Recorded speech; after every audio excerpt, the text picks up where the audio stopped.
Good evening to all of you. આજે આપણે રાસના હિસાબોમાં દાખલા નંબર 12 ભણીએ. દાખલા નંબર 12, આદમ અને ઈવ એક મકાન બાંધવાના સંયુક્ત સાહસમાં જોડાયા. તેઓ નફો નુકસાન વહેંચશે. સંયુક્ત સાહસના ધંધા માટે દરેકે ₹8 લાખ ભરી બેંકમાં ખાતું ખોલાવ્યું. સંયુક્ત ખાતું ખોલાવ્યું એટલે અહીંયાથી તમને રીત ખબર પડી ગઈ કે સંયુક્ત બેંકની રીત છે. જો છેલ્લે આપણને કીધું છે ઉપરની વિગત પરથી સંયુક્ત સાહસ ખાતું, ભાગીદારોના મૂડી ખાતા, સંયુક્ત બેંક ખાતું અને કરાર આપનારના ડિબેન્ચર્સનું ખાતું પણ તૈયાર કરો. બરાબર, એટલે આ વખતે એક આ વધારાનું ખાતું આવ્યું. પહેલા આપણે બનાવી દઈએ.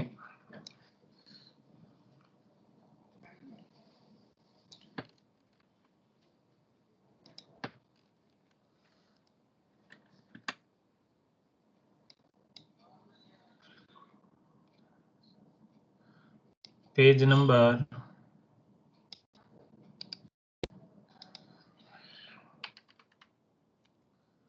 12, પેજ નંબર 114. ભાગીદારોના મૂડી ખાતા, નામ છે આદમ, ઈવ. બંને ભાગીદારો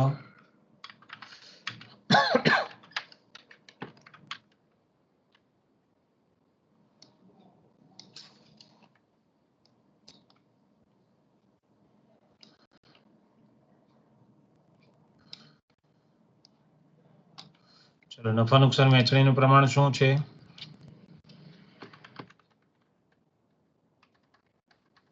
રકમ વાંચો, બધા પાસે છે ને બુક? 3/2 ના પ્રમાણમાં. બરોબર છે. સંયુક્ત સાહસ,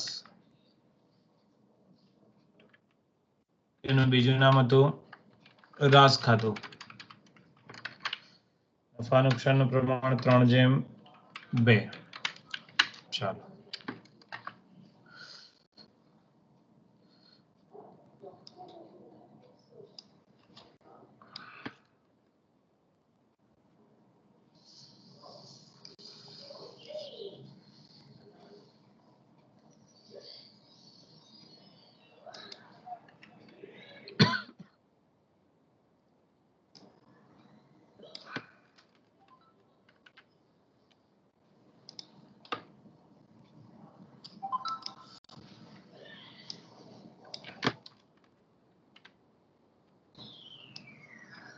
આ દાખલામાં આપણી પાસે કરાર આપનારના ડિબેન્ચર્સનું ખાતું પણ માંગ્યું છે.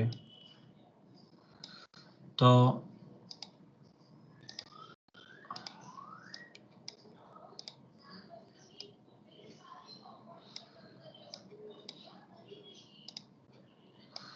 એને પણ બનાવી દઈએ.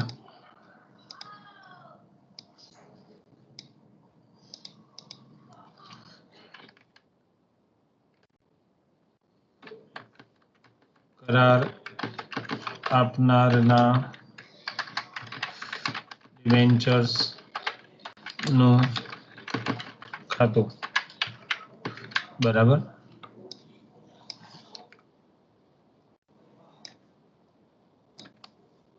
ચાલો.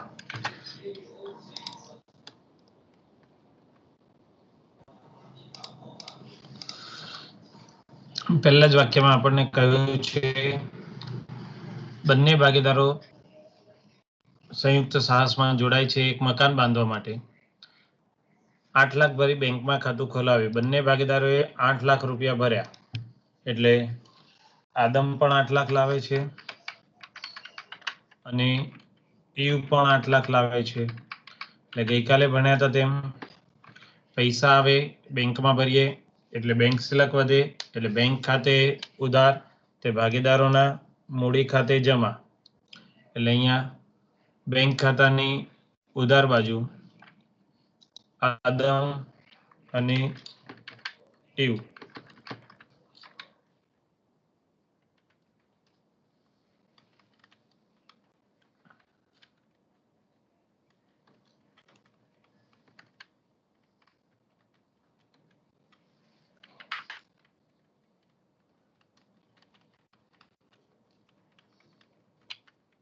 8 lakh 8 lakh total 16 lakh. Entry clear. ભાગીદાર રોકડા લાવે છે અને બેંકમાં ભરે છે એટલે બેંક સિલક વધે એટલે બેંક ખાતે ઉધાર કરવાના અને ભાગીદારના મૂડી ખાતે આપણે જમા બાજુ 8 લાખની એન્ટ્રી આપવાની. બરોબર. ચલો ત્યાર પછી આગળ જે મકાન બાંધવા માટેનો તેઓએ કરાર કર્યો હતો તે 30 લાખ નક્કી થયેલ છે.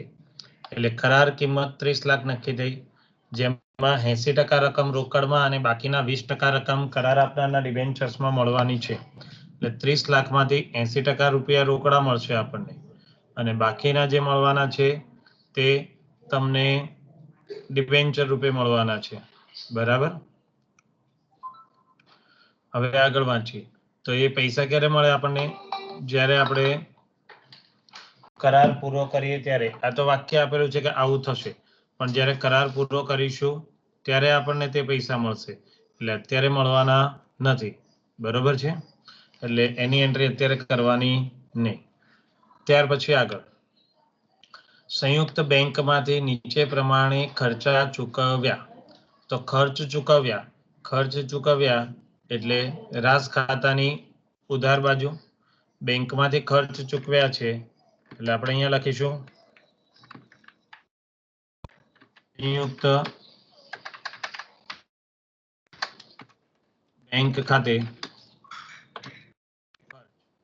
હવે કયા કયા ખર્ચ ચૂકવ્યા છે તે જોઈએ આપણે.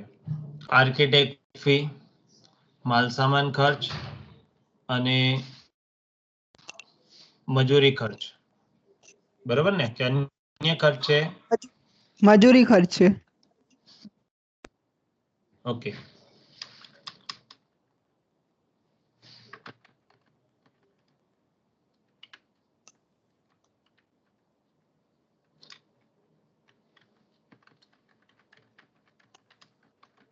Architect fee 1 lakh. પછી માલ સામાન, પછી 10 લાખ અને મજૂરી. 4 લાખ 15 લાખ કુલ ટોટલ. લખી દઈએ 1 લાખ. હા. 10 લાખ.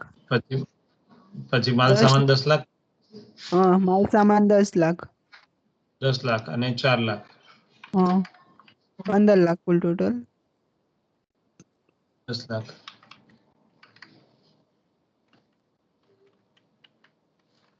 અને મજૂરી 4 લાખ.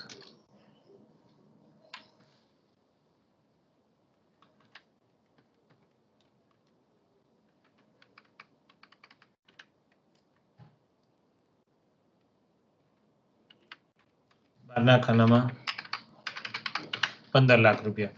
બેંકમાંથી પૈસા ચૂકવ્યા એટલે આની બીજી એન્ટ્રી આપણે આપવી પડશે અહીંયા બેંક ખાતામાં. રાસ ખાતે જમા બાજુ, રાસ ખાતે ખર્ચ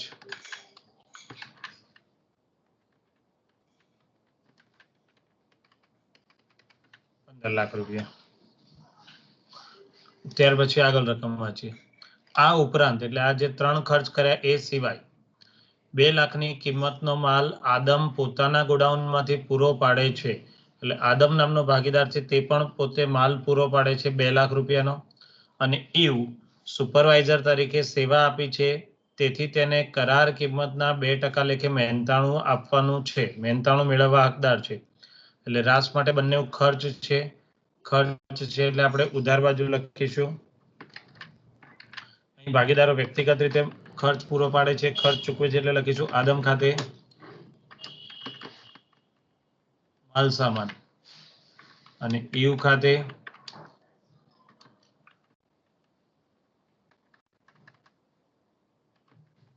મહેનતાણું. ચલો માલ સામાન કેટલા રૂપિયાનો એને પૂરો પાડ્યો? 2 લાખ રૂપિયાનો. અને મહેનતાણું કેટલું આપવાનું નક્કી કરેલું છે? કરાર કિંમતના 2%. તો કરાર કિંમત હતી 30 લાખ રૂપિયા.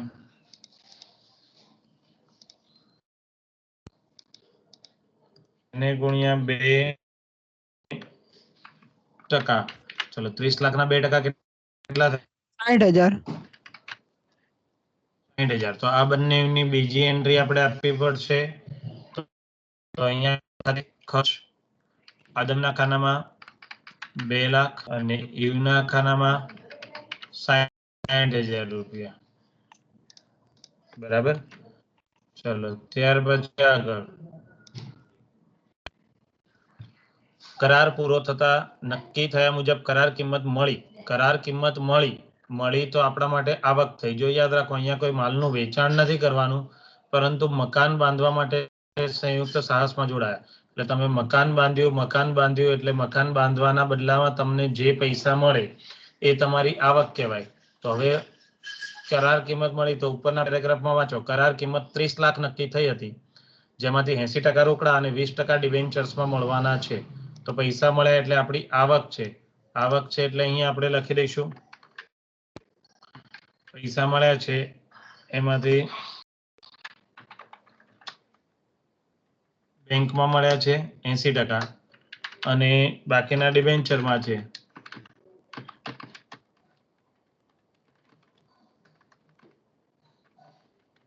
બરાબર. તો અહીંયા આપણે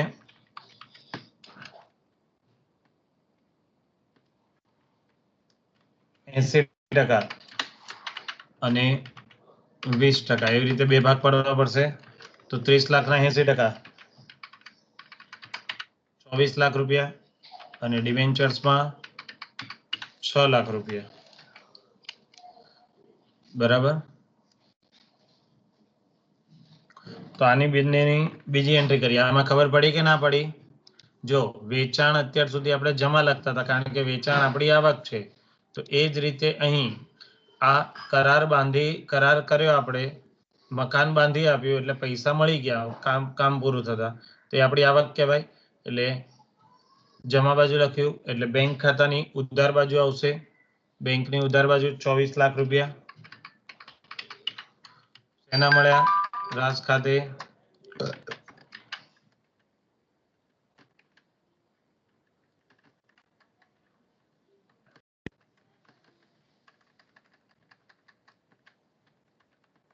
કરાર કિંમત અને બાકીના 6 લાખ રૂપિયા આપણને મળ્યા છે ડિબેન્ચર્સ પેટે.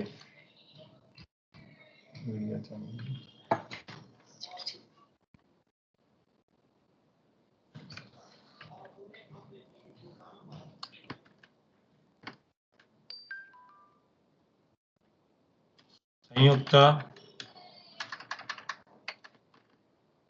સાહસ ખાતે લાખ રૂપિયા.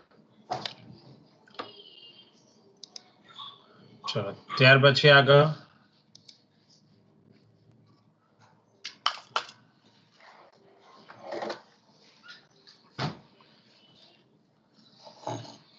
મળેલા ડિબેન્ચર્સ પૈકી 4 લાખના ડિબેન્ચર્સ 20% વટાવથી વેચવામાં આવ્યા. બાકીના ડિબેન્ચર્સ આદમ અડધી કિંમતે ખરીદી લે છે. ચલો જે કુલ ડિબેન્ચર મળેલા છે આપણને એમાંથી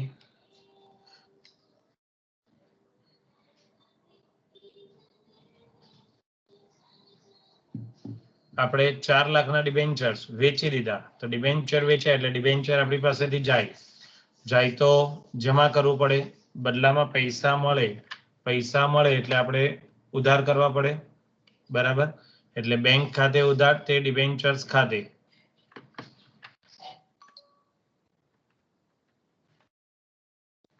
સંયુક્ત બેંક ખાતે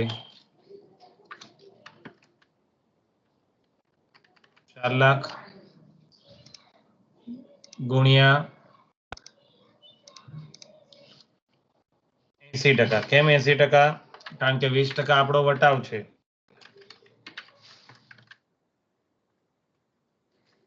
વટાવ એ આપણા માટે ખર્ચ કહેવાય, નુકસાન કહેવાય. એટલે આપણે સંયુક્ત સાહસ ખાતે લઈ જઈશું.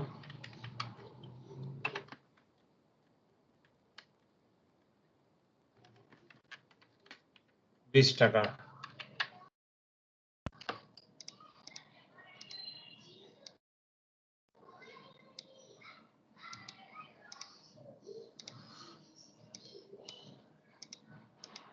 બરાબર. ચલો હવે અહીંયા 4,80,000 એટલે 4 × 32 3,20,000 અને 80,000 રૂપિયા એમ બે ભાગ પડશે. ખ્યાલ આવ્યો કે ના આવ્યો? હા સર. હા, હવે બેંક ખાતાની ઉધાર બાજુ બહુ ઈઝી મેથડ છે આ તો પેલા કરતા પણ. કરાર આપનારના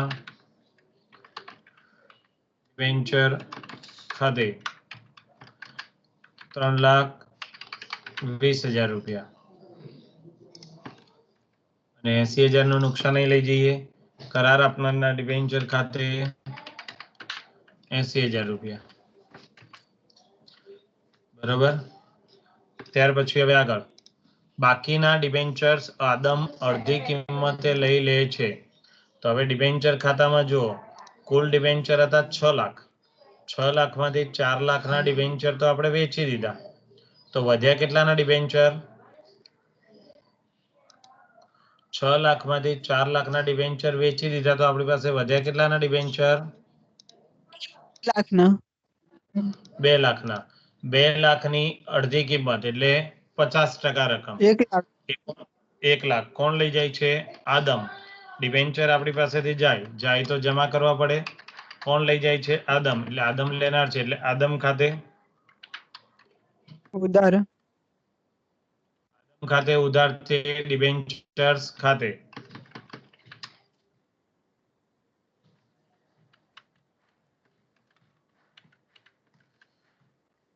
કેટલાના ડિબેન્ચર્સ? તો કે 2 લાખના.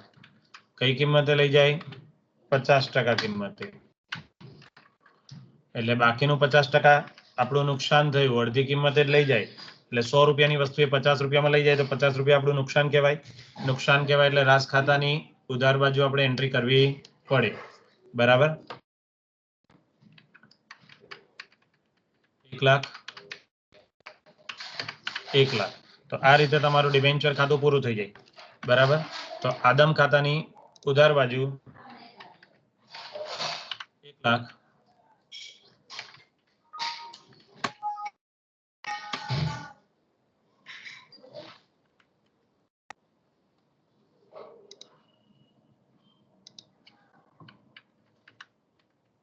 બરાબર. સેના? તો કે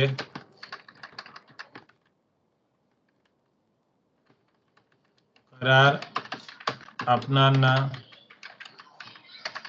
ડિબેન્ચર ખાતે. બરાબર. અને બાકીનું 1 લાખ આપણું નુકસાન છે એટલે રાસ ખાતાની ઉધાર બાજુ 1 લાખ. જો અહીંયા બંને જમા બાજુ હતા એ અહીંયા ઉધાર અને અહીંયા ઉધાર થઈ ગયા 1-1 લાખ. એ જ રીતે આ બંને જમા હતા તો અહીંયા ઉધાર થયા 3,20,000 અને અહીંયા 80,000 ઉધાર થયા. તો આ રીતે તમારા કરાર આપનારના ડિબેન્ચરનું ખાતું બંધ થઈ જાય.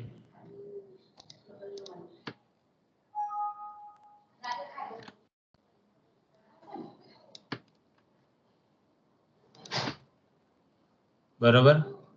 ચલો હવે આગળ રકમમાં છીએ.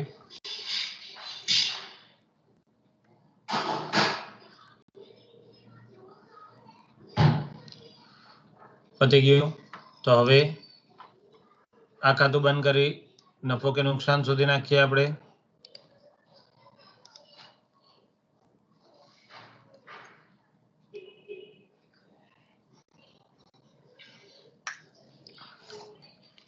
તો અહીં જો જમા બાજુનું ટોટલ 30 લાખ થાય છે. ઉધાર બાજુનું ટોટલ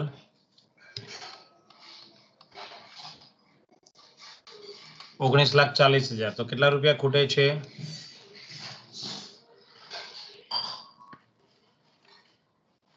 સર 10,60,000.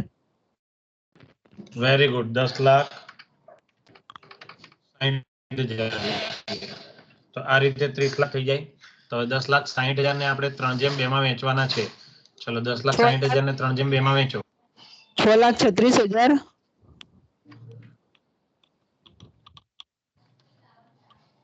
અને 4,24,000. 6,36,000 4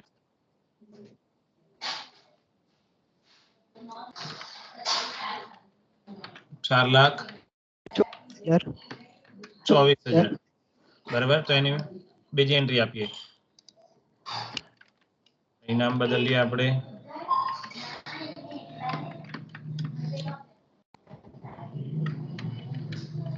આદમ અને ઈવ.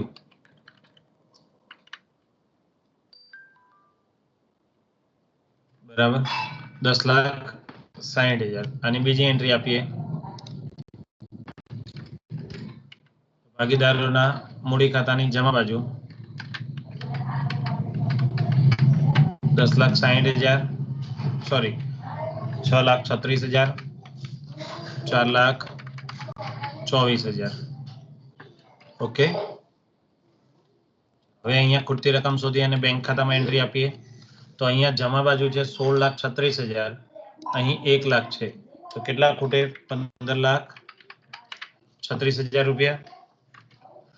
જમા બાજુનું ટોટલ 16,36,000, 1 લાખ ઉધારમાં છે એટલે 15,36,000. એ જ રીતે અહીંયા આવે 12,84,000 રૂપિયા. તો અહીં આપણે ઉધાર આપ્યા, હિસાબ પૂરો કર્યો એટલે અહીં જમા બાજુ આપણે આપવા પડે ભાગીદારના મૂડી ખાતે.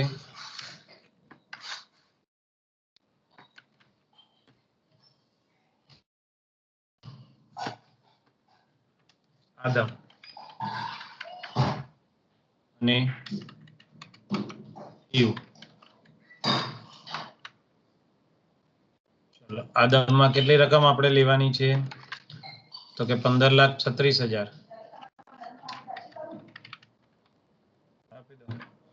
15,36,000 અને 12,84,000 ટોટલ કરો બંનેનું.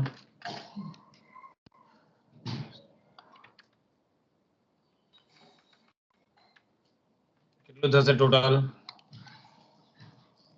28,20,000. તો આ રીતે બેંક ખાતાનું ટોટલ હંમેશા બંને તરફ સરખું આવવું જોઈએ. ખ્યાલ આવ્યો દાખલામાં? તો તમે આ રીતે મકાન બાંધકામ માટે, બ્રિજ બનાવવા માટે આપણે શરૂઆતમાં થિયરીમાં ભણ્યા હતા, તો એના માટે પણ તમે સંયુક્ત સાહસમાં જોડાઈ શકો છો. બરાબર. કોઈ ડિફિકલ્ટી હોય, કોઈ મુદ્દો ન ખબર પડી હોય તો બોલો. સર હા બોલો. બધું તો સમજાઈ ગયું, પણ આ વિપુલનો એક પ્રશ્ન છે. હા બોલો બોલો વિપુલ બોલો. એને સર માઇક્રોસોફ્ટ ટીમમાં આપણે જે કેલેન્ડર દેખાડે છે ને એમાં પ્રેડ નથી દેખાડતા, અમે લિંક મેળવીને તારે જોડાય છે.